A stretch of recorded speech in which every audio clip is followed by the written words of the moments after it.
So the start of this week was pretty bad, and I was speaking to someone about it, and they said to me, you know what, things can only get better. And as the week went on, they were wrong. Things didn't get better. And sometimes I wonder, like, is it just me? Like, is there something about certain people where, you know, it kind of becomes a self-fulfilling prophecy? You know, they bring it upon themselves. If someone has a bad week, you know, if someone's life in general isn't working out, are they to blame, or is it something else in the world? And you know, sometimes a lot of the time you have to just look at yourself and you have to take responsibility for your own life because no one else is going to do it for you. I get that.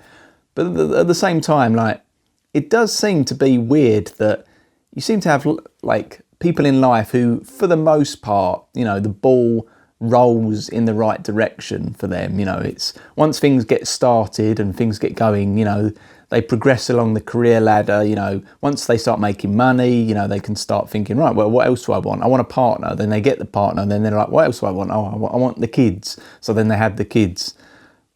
And I don't know if this is just some kind of weird perception of things because of social media, the internet, you know, the way strangers come across in general. But what happens to the people who, you know, they don't get the career, or maybe they do, but then they can't get the relationship, or maybe they do, but for whatever reason they can't have kids, or, you know, whatever the hell that different people want. And I do sometimes think that, you know, are some people's fates laid out in such a way that they're guaranteed to fail no matter what they do? Is it really such that certain people just can't succeed? I mean, I don't know. But I'm just going to talk about my week, and you can let me know what you think if you're interested. But so things have not been going well for me. I had somewhat of a business, or I tried to get a business going from part-time to full-time. I was working as an artist, as a designer, and I wanted to specialise in selling art prints and products that featured my artwork, stuff like that. I started to have a bit of success around 5 years ago, and I sort of thought, okay, if things continue in this direction, things could work out. And as the years went on, things didn't go in the direction I wanted. They went down into the direction I didn't. Year after year, times got tougher, sales went down, and I couldn't make enough money to survive. And, you know, I was struggling even to begin with. So I thought, right, I need to find another job. Long story short, I ended up becoming a pizza delivery driver, having a quote unquote shit job. And I thought, well, look, you got to do what you got to do. And I thought the good thing about this is, you know, let's do the job. It should be relatively easy, relatively stress-free. For someone like me, someone who's highly neurotic, I thought, you know, this might be a good call.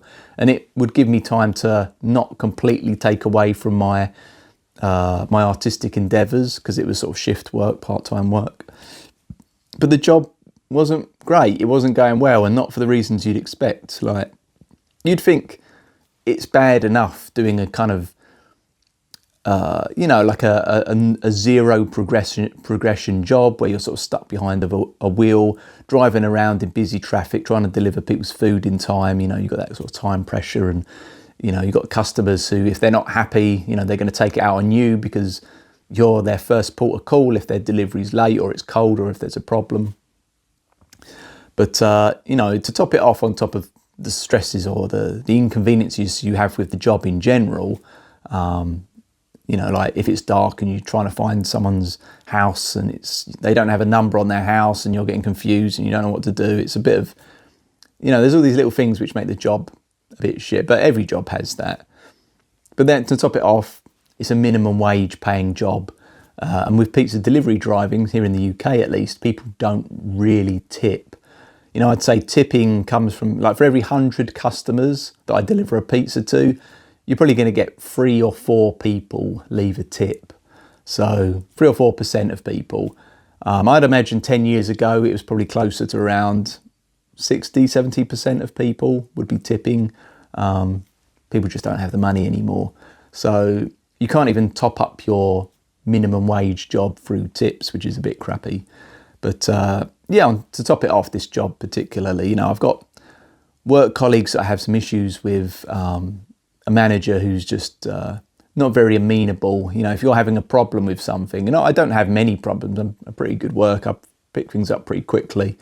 You You know, like I'm not sort of a below average IQ type person who's sort of struggling to figure out how to do things. I'm quite polite, friendly, stuff like that. But yeah, there's always the assumption that if I do something wrong or I don't know how to do something and I'm asking, how do I do this procedure that I haven't been trained, that it's not because I haven't been trained, which is what it actually is, but no, it's because I'm being difficult or, you know, I'm just failing in some way. And I don't know, I've just got, you know, a manager who I don't think supports me and instead kind of takes out their frustrations on me. And you kind of expect that from sort of a lower paid job to some degree, but it's kind of funny because when I think workers criticise their boss, you know, often I think the assumption is with some people that perhaps it's not the boss, perhaps it's the worker, perhaps they're difficult, perhaps they're not a good worker, perhaps they're not conscientious, perhaps they're not polite, perhaps they're not very smart, perhaps I don't know, whatever it is.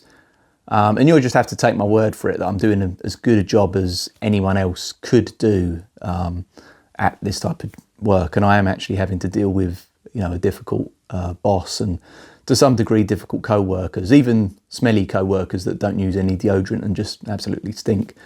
But yeah. But the worst thing is, this week in particular, I had a couple of things go wrong. So this particular pizza restaurant happens to be in a pretty rough area. It's actually voted that the town that it's in is like one of these like top 50 worst ever towns in I think it's in the whole of the UK, and I happen to be working in one of them. Great, but I never thought it would be that bad. I've driven through this town before, and I thought, well, I don't know what people are talking about. It seems like quite a nice little town to me. Now that I work there, I can see why people call it a rough town. Basically, outside of the pizza place where I work, you get lots of teenagers gather. You know, big groups of maybe 20 to 50 kids at any one time. And we're talking sort of, I don't know, probably anything from sort of 10-year-olds to 18-year-olds and they're sort of between. They're not nice, pleasant kids. They're antisocial little shits, I suppose you could say. They're the sort of kids that, you know, if they're bored, they will just attack you or vandalise your stuff or, you know, just go into shops, steal, break things, that kind of thing. It's not pleasant at all. The police are constantly like being called. Yeah, I see a police van or car most days around the area. It's pretty notorious. But I thought, hey, you know, whatever. I'm just going to get the pizzas. I'm going to drive out the car park and deliver the pizzas. I don't have to speak with these kids, even though sometimes they come into the place where I work. They start throwing things, all that kind of stuff. It's like, well, I'm not in the restaurant. I don't have to deal with it. But this week, throwing eggs. So these kids decided to throw eggs in the store. One of my colleagues was pretty scared because he had to walk home. He said to me, oh, can you give me a lift? So I said, yeah, don't worry about it. Get in my car, I'll give you a lift so you don't have to worry about the kids hanging outside and throwing shit at you, basically. As you got in my car, the kids decided to go round to where I was parked and they would throw eggs at him as he was getting in my car and to my car itself. Long story short, I got about 10 eggs thrown in and outside of my car. Not great at all. So what that meant for me, you might think, oh, well, at least it wasn't bricks, at least it wasn't stones or, you know, whatever. At least it wasn't sticks of dynamite. But then you wouldn't really expect that necessarily. You know, this isn't a war-torn third world country that I'm living in. But like I say, a bit of a rough area. But the trouble was, like, I then had to clean this mess up. So, you know, not only did I do my shift, which was not a great shift, like it was like I drove half an hour in to do my shift. I think I was given like 2 hours and I was told, right, we don't need you anymore, you can leave. And then I had to do another half an hour drive back. So it was a waste of time doing these short little shifts. So just another reason why this isn't a good job. But then, yeah, once I got home, I started to clean my car. It took me about an hour to clean up the inside and outside of my car as best I could. The inside still stinks of rotten eggs. I think some of it got in the vents of the inside of the car. And that's shit enough as it is.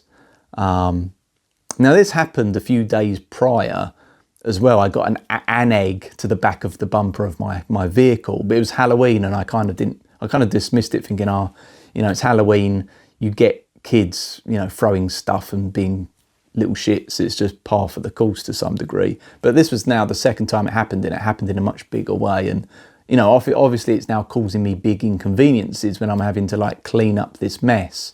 And it's like, I ain't got time for this. I'm in my 40s. I just want to go to work, try and earn a bit of money because I'm struggling and I have to deal with this shit. And then as the week went on, it was again more of these stupid little piecemeal shifts where you come in for sort of 2 hours or 3.5 hours and then you're sent home and they say they don't need you.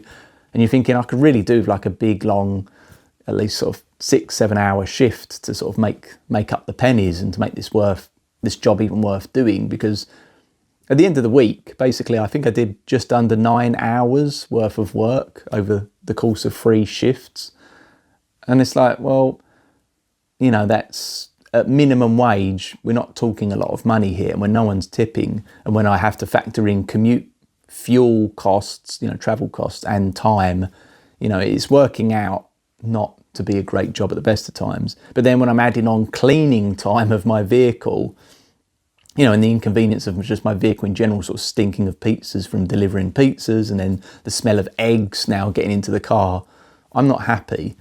But then it got worse. At the end of the week, I got a letter through the post basically saying, we're giving you a £60 parking ticket. If you don't pay within the next month, it's going to go up to £120. And if you don't pay that, we're going to take you to court, all this kind of stuff. The next day, again, another £60 parking ticket. I'm like, why am I getting these parking tickets? Now, I was getting them for parking in the car park where I work. So, we have you basically drive through like this bigger sort of communal car park to get to this smaller car park where the pizza restaurant staff car park is. But every time you go in and out, if you spend, I think, longer than 30 minutes going in and out, then the bigger car park that you have to pass through to get to this smaller staff car park basically flags you as, breaking the rules for some reason. So I haven't broken any rules, but they think I have, and they've got timers and cameras and stuff. So anyway, I got 2 letters through the post saying I've got to pay these parking fines. Now, there is no way I am paying this money, but whether I pay, whether I don't, I still have to go through the process of just opening these letters and being presented with a bill. And this just takes time. You have to sit there thinking, right, what have I got to do? Right. Okay, I've got a little job to do. I've got to open some letters. I've got to read the letter. I now have to go online. I have to write out an appeal to this fine. I have to go to the website. I have to put in the reference number. I have to put in my details, all this kind of stuff. And I'm like, this is not a good week. This really isn't a good week. And I did mention as well, like to top it off, I'd been having some issues with my car. Obviously I'm now doing a delivery driving job. I'm using my own vehicle. My own vehicle had a problem with the coolant tank leaking. So I think it had this problem for a while, but it's only since doing a lot of like continual driving that the problem has sort of exacerbated to a point where it was leaking a lot and the coolant was leaking to the point where I needed to keep topping it up. I needed to get it fixed. I went online to see roughly what the problem was. I'm not a mechanic. I'm not really that au fait with like how cars and stuff work, but I kind of know I could do a few basic bits like change bulbs and oil and stuff like that. Anyway, there was a suggestion that it could be a hose or it could be a cracked coolant tank. Luckily, either of those problems would be relatively low cost fixes. But I thought, you know what, I'll take it to a mechanic because I'm not 100% sure on how to do it myself or if this is the problem, and they'll be able to sort of guide me a little bit better. So let's just backtrack. So a few weeks back, I took the car in. I got the hose replaced. I was told that the hose was the problem. And I said to him, well, should we replace the coolant tank at the same time in case it isn't the hose? Because I thought it could be a crack in the kind of where the hose connects to the tank. And I'd been advised on the internet that it's worth replacing that anyway, since these tanks only cost a nominal fee. But he said, no, it's not. It's not definitely not the tank. It is definitely the hose. I was like, well, look, you look like an old experienced mechanic. I'll go with what you say. So we replaced the hose and had to come back, later that week to get it replaced. And Yeah, the same problem, it was still leaking. So I go back to the mechanic and I say, look, it's still leaking. And he says, well, come back next week, and I'll do a pressure test on the whole system and we'll see where the leak is. So we did that. Turned out there was some problem apparently down below in the car. And I was like, I don't know, I can see where the leak's coming out. And it's coming out where the hose connects to this tank, and I think the tank must therefore be the problem if the hose isn't the problem. Again, adamant, definitely not the coolant tank. So then he does this more elaborate job that ends up costing a lot more money. And these two jobs now combined have cost like a couple of £100 to fix one little leak. And it's on a cheap little car. It's like 10% the value of the entire car at this point. I'm just thinking, I would have probably just been happy just to glue or tape up this leak. I'm sure there's probably some like plumber's type of tape or heat sensitive glue or something that you could put to prevent this, because it's like I'm probably only going to have this car for another couple of years and then I'm going to like get rid of it. So, but at the same time, because it's like doing a delivery job, I thought maybe I should fix it. So anyway, did that big fix. That didn't solve the problem either. I went back for a third time and I said, look, we need to sort this out. This is still having this leak. And he said, well, the only other thing it could be is the tank. And I'm saying, what, the tank that I insisted we get replaced in the beginning, that I thought was probably the problem to begin with, the one that you insisted on 2 separate occasions definitely wasn't the problem. And he was like, yeah, we should replace it. So luckily he replaced it without charging any extra labour, since that was going to be the only likely problem. And yeah, that was the problem. It's now resolved. But yeah, that cost me extra money for this part. And thinking about it, if I just replaced the part to begin with, like it might have taken me a while, because I don't really know 100% what I'm doing or how to like, stop coolant from going everywhere when I'm trying to replace parts and stuff like. But I probably could have figured it out. I think it was a fairly doable job for a non-mechanic, and it probably would have cost me about £20 or something to just sort out myself. But yeah, I ended up doing it through this mechanic, close to like £250 down at this point. And I'm just thinking, they just topped it off, not a great week. Now I had some other things happen during the week, but I'm not going to go into that because, it's not necessarily related. Let's just stick to the driving and the work related parts for this particular vlog. So anyway, it was a shit week. It was a shit week at work. I feel like I might be brain damaged, or I must be mental. I don't understand why I'm even doing this job. I mean, there's a part of me that thinks I'm doing this delivery job because I don't have any other options. My art and design business has now completely failed despite my best efforts. Like, I'm actually like pretty good at this art business. I can draw things that 99% of the population just can't. I'm very skilled at what I do, but regardless, there's not enough work for me to sustain it. I needed something else, and despite recently having applied for 35 other jobs, the only person or the only place that was willing to give me a shot was this place. And so that's why I'm doing it. But at the same time, it's like I'm getting less than 9 hours worth of shifts. It's pocket money, it's chump change. Like at that rate, I'm going to have to work 2 weeks just to pay the car bills to fix this car problem. And then, yeah, what have I done for it?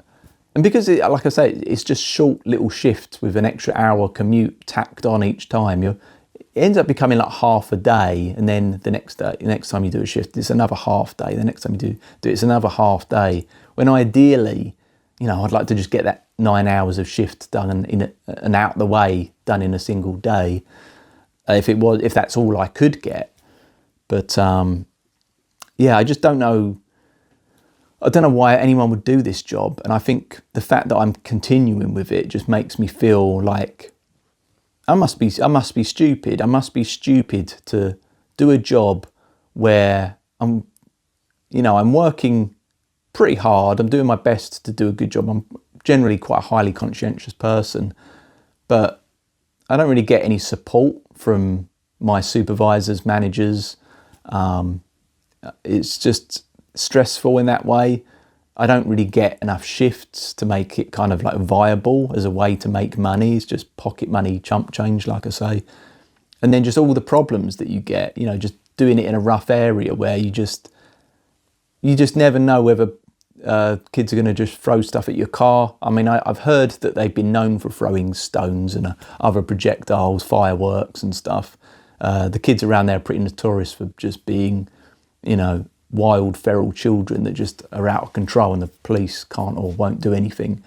So I'm just thinking, am I going to get, is my car going to get like smashed windscreens and stuff in the future? I wouldn't be, it wouldn't even surprise me just based on what I've witnessed over the last week or so. I've only been doing this job for a couple of weeks now. It's not a good start, to say the least.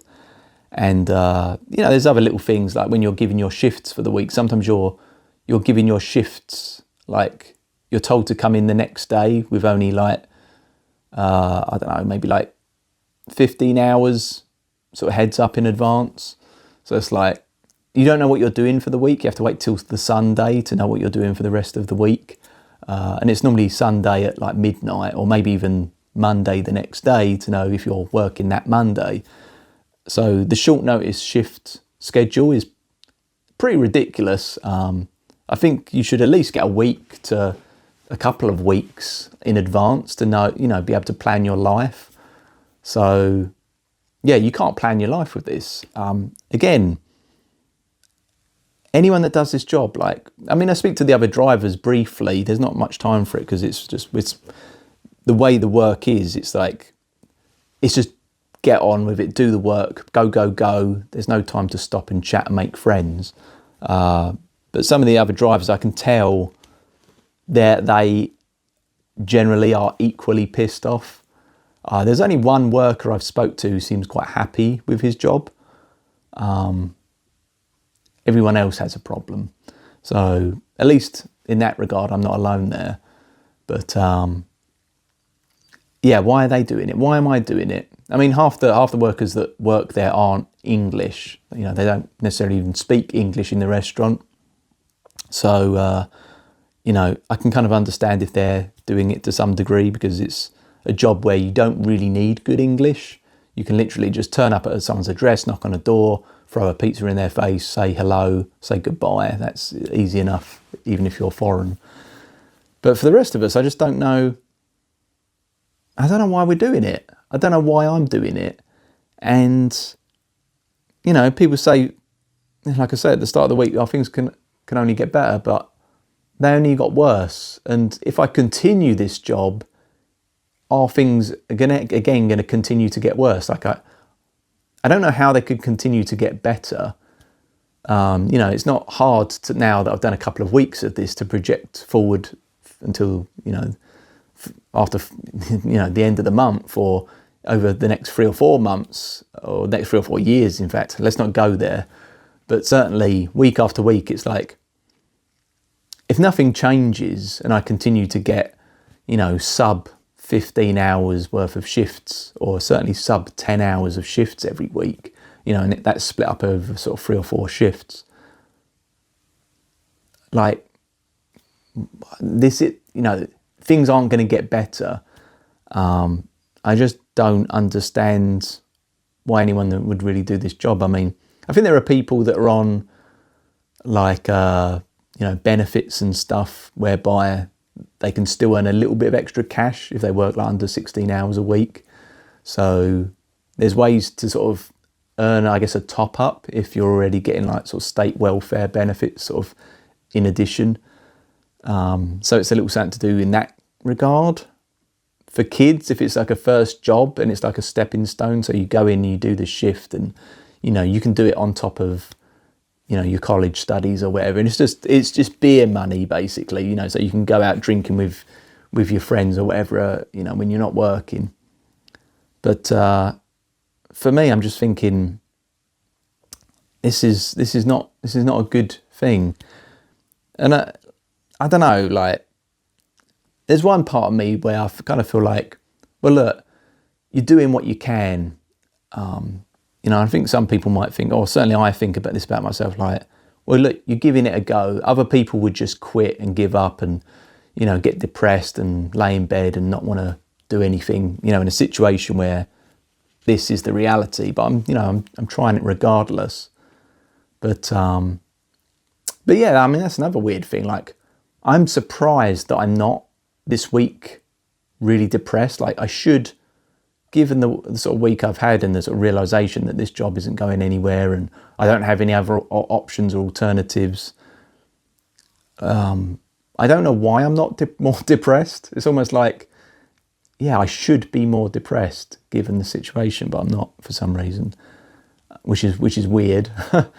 But anyway, I don't know why I'm really sort of elaborating too much. I guess it's just to say that, you know, at the end of the day, life can just be shit. Sometimes things don't get better, and these kind of, like, you know, when you think it through and talk it through, you start to realise, like, maybe sometimes a good way of just coming to terms with the fact that this isn't a future, or certainly isn't the sort of future that you'd ever want to have long term. So certainly after me even just talking now, you know, I'm starting to realise, like, I've got to find something else. The job market's really tough right now, especially given my proclivities to neuroticism, anxiety, worrying, stress sensitivity. It's weird because I'm applying for jobs which I know, like, they're jobs I don't even want to do, but that at least pay better than what I'm currently doing. And they're jobs which I can put a CV or a resume forward that makes me look like I would be good at the job. But the reality is, it's not why I wouldn't be good at the job, but it would really be a case of perhaps not wanting to maybe do the job, which would be the issue. And I know no one wants to go to work and stuff, but yeah, I really feel like at the minute, you know, I'm trying to just get the hell out of this shit situation with this shitty delivery job, because, like, I don't even mind the driving side. Like, when I'm on the road driving from A to B, I don't mind it. You know, it's quite nice just being able to concentrate your work on just driving. It's quite simple in that regard. You know, you're not having to, like, problem solve or, you know, carry lots of bits of information in your mind at any one time before you then apply it. You're not having to do things that are out of your comfort zone, you know, like give public presentations and speeches and things. But yeah, so it's not all bad, but it's not a future. So in an ideal world, I'd like to go to something else, but yeah, maybe things can only get better, but at the same time, maybe things can just, or will just, stay shit for as long as I can, and maybe that is just my fate. Maybe that's just how it goes, and you know, I'm not going to be one of these lucky people that do manage to get the ball rolling, or at least not in the short term, and at least that's how it feels. So I don't know, like, is it just me, or, you know, other people finding things difficult at the minute? I don't know. I just wanted to share my experiences, and I guess for now I'm going to leave it at that. So thanks for listening, and hope to see you again on a future video.